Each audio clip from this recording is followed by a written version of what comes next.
मकान या जमीन जायदाद का सौदा किसी भी इंसान की जिंदगी की सबसे बड़ी डील होती है। आम इंसान इसके लिए अपनी जिंदगी की पूरी कमाई झोंक देता है। इतना ही नहीं, मकान के लिए जो लोन लेता है उसकी EMI जमा करने में पूरी की पूरी जिंदगी खप जाती है। ऐसे में आप कभी नहीं चाहेंगे कि इतने बड़े सौदे में आपके साथ धोखाधड़ी हो। जमीन जायदाद की डील कितनी पक्की है, आमतौर पर ये रजिस्ट्री से तय होता है। लेकिन तब क्या हो जब रजिस्ट्री ही नकली हो। जमीन, खेत या प्लॉट की रजिस्ट्री को लेकर अक्सर शिकायतें आती हैं। जमीन के माफिया सबसे ज्यादा फर्जीवाड़ा रजिस्ट्री में ही करते हैं। आमतौर पर प्रॉपर्टी खरीदार को इससे जुड़ी बारीकियों के बारे में पता नहीं होता।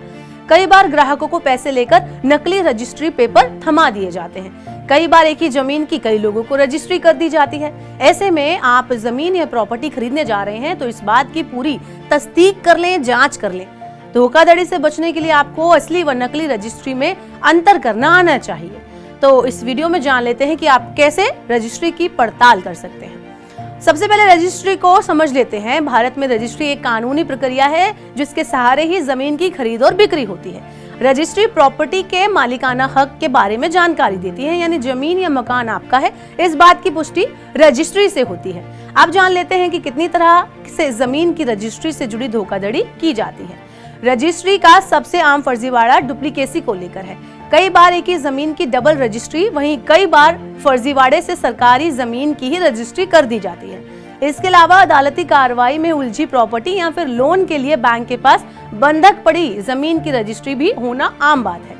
अब जानते हैं कि जमीन की रजिस्ट्री में धोखाधड़ी से जुड़े मामलों से बचने के लिए आपको क्या करना है। तो सबसे आसान उपाय जमीन की नई और पुरानी रजिस्ट्री की तुलना करना, कंपैरिजन करना।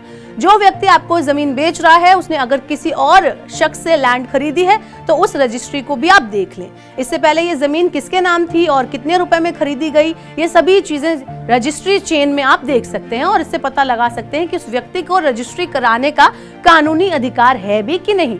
वहीं इसके अलावा आपको खतौनी को भी चेक कर लेना चाहिए। खतौनी में आपको आदेश देखना चाहिए। अगर आप इन दस्तावेजों की समझ नहीं रखते हैं तो इन मामलों से जुड़े कानूनी जानकार की सलाह आप ले सकते हैं। वहीं इसके अलावा आप चकबंदी अभिलेख चेक भी कर सकते हैं कि ये सही है या फिर गलत है, आप इससे पता लगा सकते हैं। इसके लिए आपको चकबंदी के 41 और 45 अभिलेख देखने चाहिए, जिससे ये पता चलता है कि ये जमीन किस श्रेणी की है। कहीं ये सरकारी जमीन तो नहीं है या फिर गलती से विक्रेता के नाम तो नहीं आ गई है। चकबंदी के 41 और 45 अभिलेख जमीन की वास्तविक स्थिति को स्पष्ट कर देते हैं कि लैंड सरकारी, वन विभाग या रेलवे की तो नहीं है। ये जमीन के सबसे महत्वपूर्ण अभिलेख हैं। कई बार वसीयत या डबल रजिस्ट्री के केस कोर्ट में लंबित होते हैं, इसलिए जब भी आप जमीन खरीदें तो ये देख लें कि उस पर किसी तरह का कोई केस पेंडिंग तो नहीं है। इस बारे में तहसील से जमीन के डेटा नंबर से और भूस्वामी के नाम से पता चल सकता है। वहीं इसके अलावा लोन बंधक जमीन, यानी जिस लैंड पर किसी तरह का कोई ऋण हो, इसकी जांच भी आप आराम से करें और बहुत ही ध्यान देकर करें। पूरी पुष्टि करने के बाद ही कोई लैंड आप खरीदें।